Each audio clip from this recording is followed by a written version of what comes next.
Hello, welcome again. We are covering the subject heat transfer for civil services based IFS and various exam. Next topic in the chapter of heat exchanger is effectiveness of the parallel flow heat exchanger. So, to find out the effectiveness of the parallel flow heat exchanger, consider the arrangement of parallel flow heat exchanger. So here the fluid is entering at temperature, hot fluid is entering at temperature TH1 and leaving at temperature TH2, and here the cold fluid is entering at temperature TC1 and leaving at TC2. So at a particular location where the area is small, that is dA, the temperature of the hot fluid is TH and temperature of the cold fluid is TC, and temperature drop of hot fluid is in this area, in this small area, is dTH, and temperature increase of cold fluid is dTC. So the heat transfer in this small elementary area is dq is equal to u dA th minus tc. Okay, and here the heat lost by hot fluid is minus mhch dth, and heat gained by cold fluid is mccc dth. So all are equal to dq.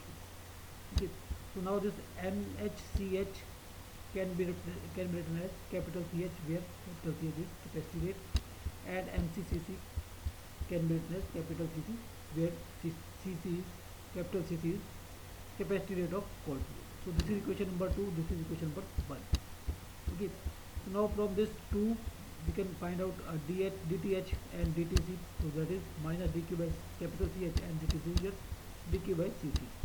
So subtracting these two, d bracket th minus tc is equal to minus dq within bracket 1 by ch plus 1 by cc.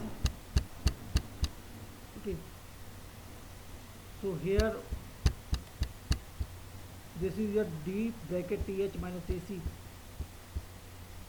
and we can put the value of dq from equation 1, that is u dA th minus tc. So th minus tc will come in denominator with dth minus tc, and we can write u dA here. Okay, so writing dq is equal to u dA th minus tc and taking this as in denominator.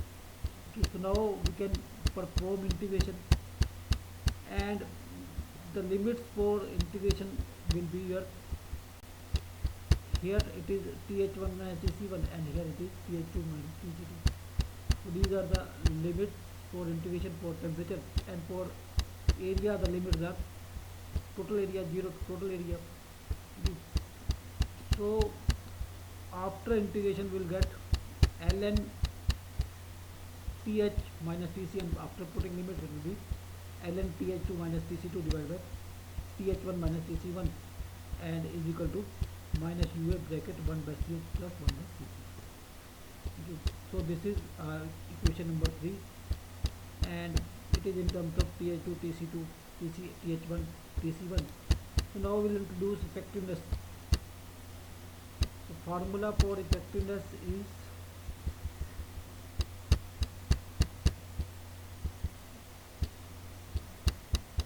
actual heat transfer divided by maximum possible heat transfer.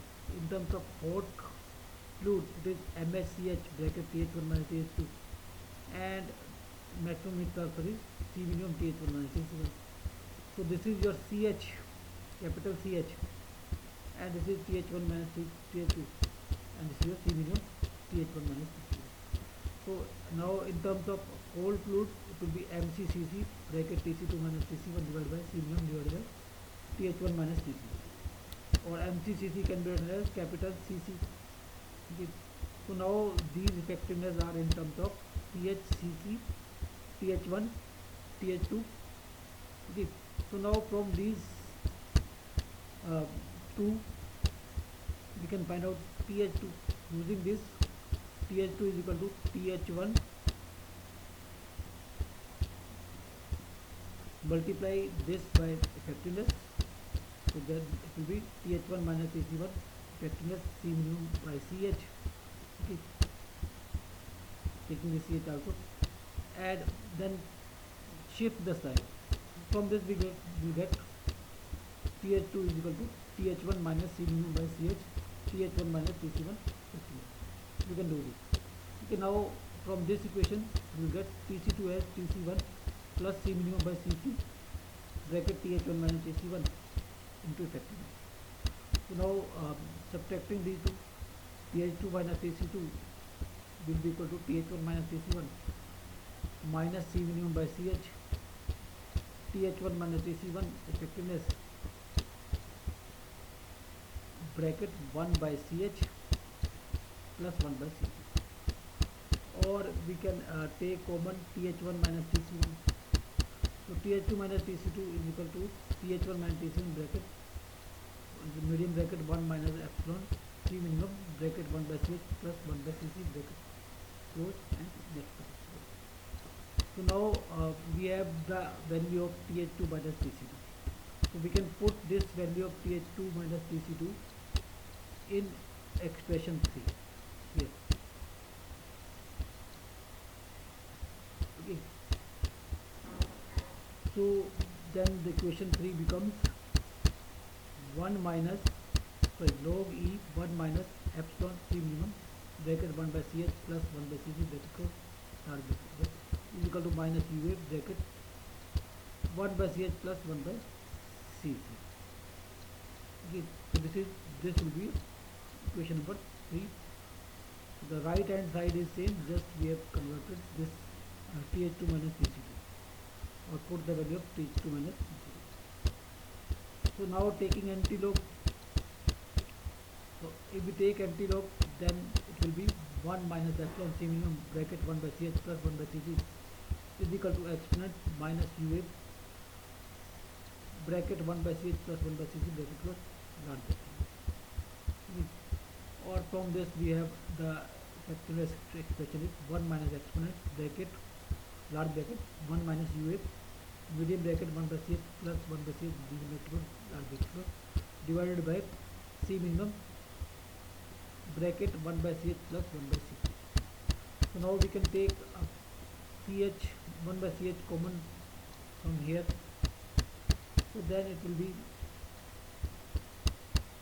1 minus exponent bracket UA minus UA by CH bracket 1 plus CH by CC bracket close large bracket close divided by C minimum 1 by CH plus 1 by CC.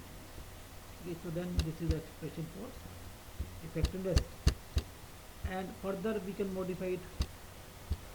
Suppose we take C1 by CH common from denominator also, so then it will be 1 minus exponent bracket 1 minus minus UA by CH 1 plus CH by CC bracket close large bracket close divided by C minimum by CH bracket 1 plus CH by CC. So now if we assume CH to be C minimum, then CH will be C minimum and CC will be C maximum. So we can put CH as C minimum and CC as C minimum, C maximum. So then it will be C minimum here and CH is C minimum, which is also C minimum. So it will be 1 and it will be C minimum by C maximum, and this will be a C minimum by C maximum. So now this minus UA by C minimum is called NTU, number of transits per unit, and C minimum by C maximum is called capacity ratio. So then the expression becomes when hot fluid is considered as is having smaller capacity rate, then it will be 1 minus exponent minus NTU bracket 1 plus E bracket close divided by 1 plus E. So now if we consider cold fluid also if we consider cold fluid having the minimum capacity rate, then the expression is also the same. Okay. You can drive it, you will get the same result. So this is the effectiveness when hot fluid is having minimum capacity rate, and this is the expression when cold fluid is having minimum capacity rate. Both expressions are same, so effectiveness.